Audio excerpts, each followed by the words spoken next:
오늘 갈라디아서 마지막 시간입니다. 그리스도의 법이라는 제목으로 하나님 말씀을 증거하겠습니다. 이 법이라는 말은 늘 우리를 긴장하게 합니다.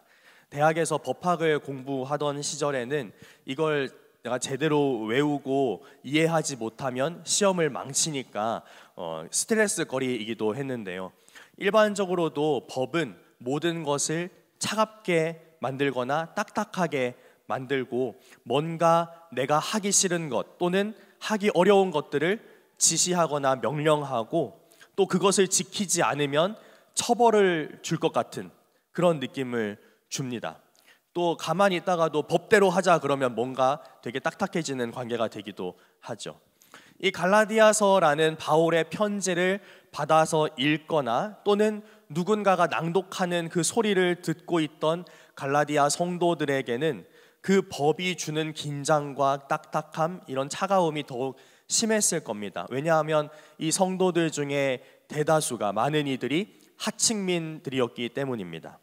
그들에게 법이란 그들에게 사회적으로 낮은 신분을 주고 그에 대한 의무를 지우는 그런 좀 부정적인 이미지를 가지고 있던 것이었습니다. 나아가 그것을 지키지 않았을 때, 법을 어겼을 때는 죽음이라는 벌까지 줄 수 있는 그런 공포스러운 존재였겠죠. 그래서 다른 복음을 전하는 이 거짓 형제들이란 사람들이 내세운 하나님의 율법을 지켜야 된다. 지키지 않으면 벌을 받는다. 하나님의 구원을 받지 못한다. 이렇게 법이라는 것을 강조했을 때 이 갈라디아 성도들의 마음을 깊이 파고들었을 것 같습니다. 그런데 오늘 바울은 자신의 편지, 곧 지금까지의 모든 이 이야기들을 마무리하면서 다름 아닌 법을 이야기합니다. 그리스도의 법을 성취하라라는 얘기를 하고 있죠. 앞으로 나누겠지만 결국에 그리스도의 법이란 서로 사랑하라는 거거든요. 그런데 바울은 그리스도의 사랑을 성취하라, 그리스도의 열매를 성취하라, 그리스도의 평강을 성취하라, 이런 얘기를 이렇게 표현하지 않고 왜 굳이 법이라는 말을 쓰는 걸까요? 이 시간을 통해 바울의 이 마지막 가르침과 권면을 함께 살펴보고 그 질문에 함께 답을 해보면서 오늘 우리에게 이 말씀이 어떤 의미인지 해석해보고 적용해보기를 원합니다. 우리 6장 1절 2절 다시 한번 읽겠습니다. 시작. 형제들아, 사람이 무슨 범죄한 일이 드러나거든 신령한 너희는 온유한 심령으로 그러한 자를 바로잡고 너 자신을 살펴보아 너도 시험을 받을까 두려워하라. 너희가 짐을 서로 지라. 그리하여 그리스도의 법을 성취하라. 아멘. 바울은 지금까지의 모든 이야기를 들은 갈라디아 성도들과 우리를 뭐라고 부르냐면은 신령한 너희, you spiritual이라고 부릅니다.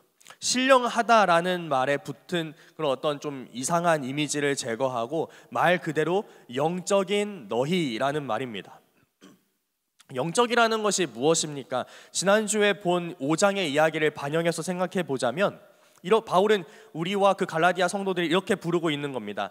이제 육체의 욕망이 아니라 그리스도의 영의 인도함을 받는 여러분, 그래서 육체의 열매가 아니라 영의 열매를 맺고 있는 여러분 하고 부르는 것입니다.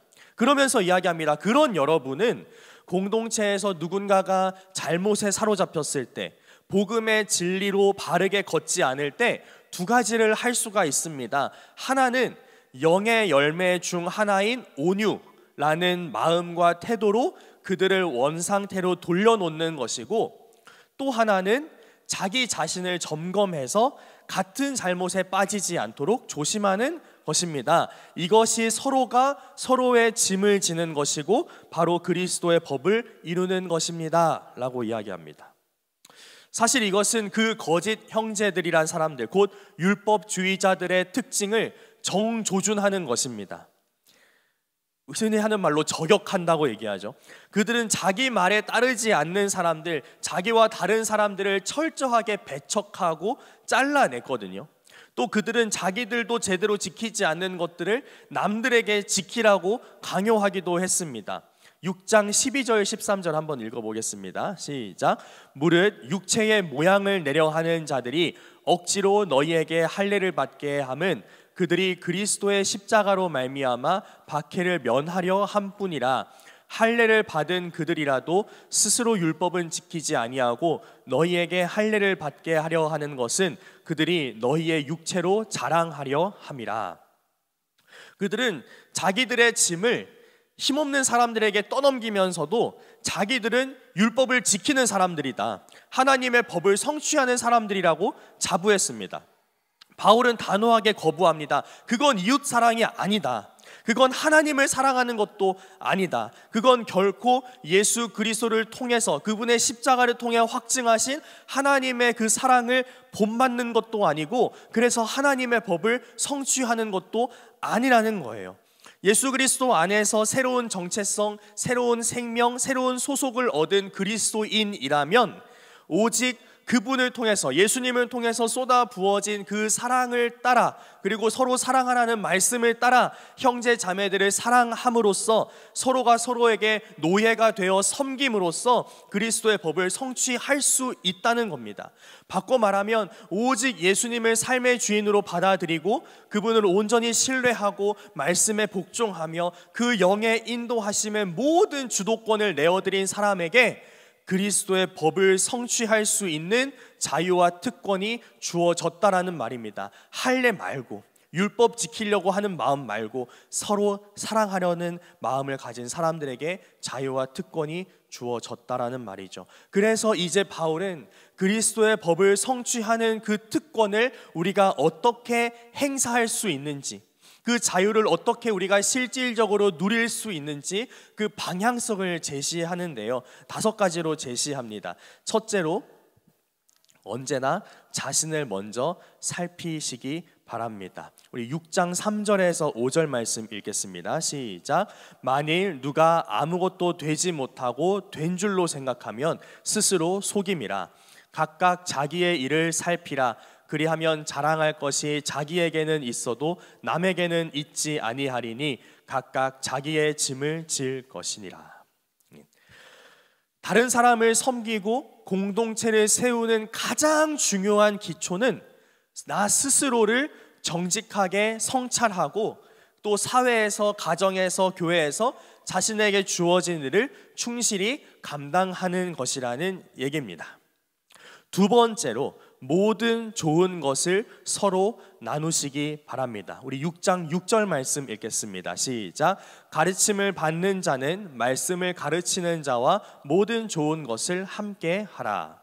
이건 단순히 목회자와 성도 사이뿐만 아니라 모든 공동체 구성원들이 서로 좋은 것을 나누고 공유하라는 말입니다. 굳이 말씀을 가르치는 자와 가르침을 받는 자라는 이야기를 하고 있는 것은 이 바울과 같은 목회자 입장에서 말씀을 전하고 가르치는 것이 가장 공동체에 나눌 수 있는 제일 좋은 것을 나누고 있다라는 표현일 뿐인 것이고, 하나님께서 우리 모든 교회 구성원들 각자에게 허락하신 재능과 소유와 관심과 에너지를 함께 나눔으로써 서로를 섬기고, 그래서 교회를 한 몸으로 세우라는 권면입니다.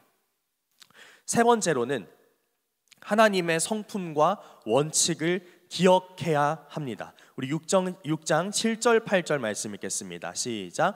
스스로 속이지 말라. 하나님은 업신여김을 받지 아니하시나니 사람이 무엇으로 심든지 그대로 거두리라. 자기의 육체를 위하여 심는 자는 육체로부터 썩어질 것을 거두고 성령을 위하여 심는 자는 성령으로부터 영생을 거두리라. 아멘. 우리가 가진 것을 사용할 때, 또 서로를 대할 때 우리는 항상 기억해야 합니다. 하나님은 공평하고 정의로우신 분이기 때문에 우리가 뿌린 것에 합당한 열매를 주신다는 것을 말입니다. 겉모양에는 겉모양으로, 믿음에는 믿음으로 주십니다. 그러나 하나님이 우리에게서 찾으시는 것은 오직 믿음뿐입니다.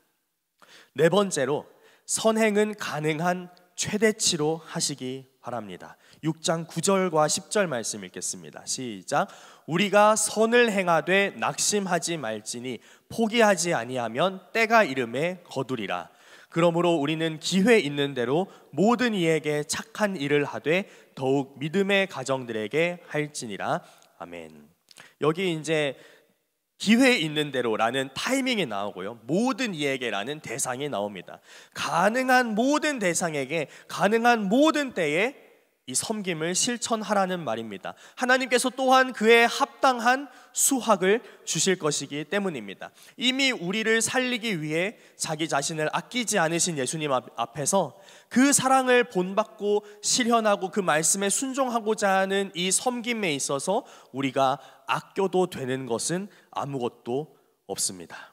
마지막 5번째로, 오직 그리스도의 십자가만 자랑해야 합니다. 우리 6장 14절 상반절 읽겠습니다. 시작.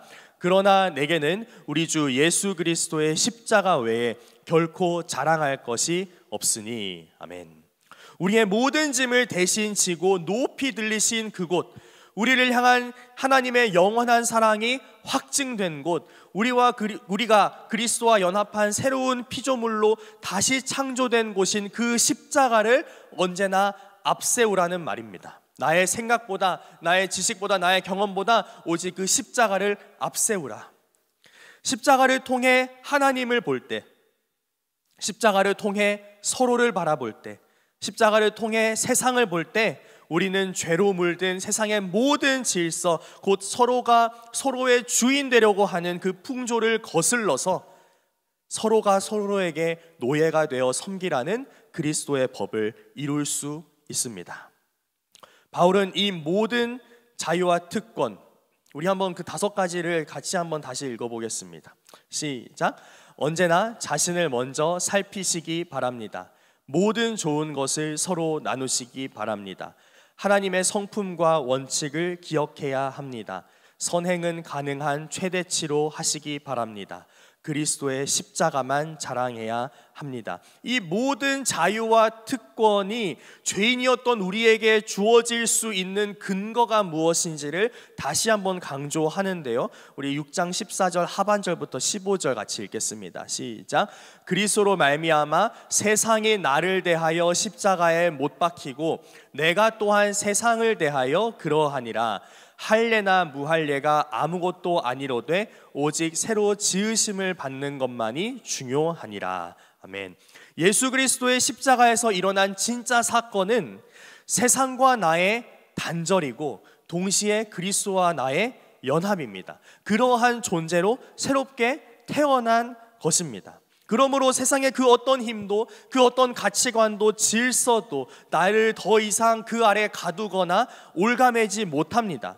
그리스도의 십자가로 우리를 그 모든 죄로부터 완전히 해방시키고 우리에게 진정한 자유를 주셨기 때문입니다. 그리스도의 십자가로 하나님의 자녀, 아브라함의 진정한 후손, 하나님 나라의 상속자라는 영광스러운 그 신분을 회복시켜 주셨기 때문입니다. 그리스도의 십자가로 예수님을 주인으로 모시고 서로 노예가 되어 섬기는 새로운 삶을 우리에게 주셨기 때문입니다. 새로운 정체성, 새로운 자유, 새로운 관계, 새로운 삶, 이 모든 것이 그리스도의 법에 담겨 있습니다. 바울은 갈라디아 성도들을 두렵게 만들고 의무만을 지우고 자유를 억압하고 소망 없는 신분을 상속하게 만들고 육체의 욕망에 매이게 만들었던 그 법은 그리스도의 십자가에 못 박혀 처형당했고, 이제 오직 그리스도의 법이 그들을 다스리고 그들에게 생명과 새로운 삶을 주고 그들의 삶을 통해 그 법이 성취될 것이라고 선언합니다. 법이 바뀐 것은 모든 것이 바뀐 것입니다. 바울은 예수 그리스도와 피스티스의 관계로 들어가 그분이 다스리는 그분의 나라에 살게 된 존재는 영과 육의 모든 것이 바뀌었음을 선언하고 가르치고 권면하고 축복하기 위해서 그리스도의 법을 성취하라고 외치는 것입니다. 우리 16절 같이 읽겠습니다. 시작.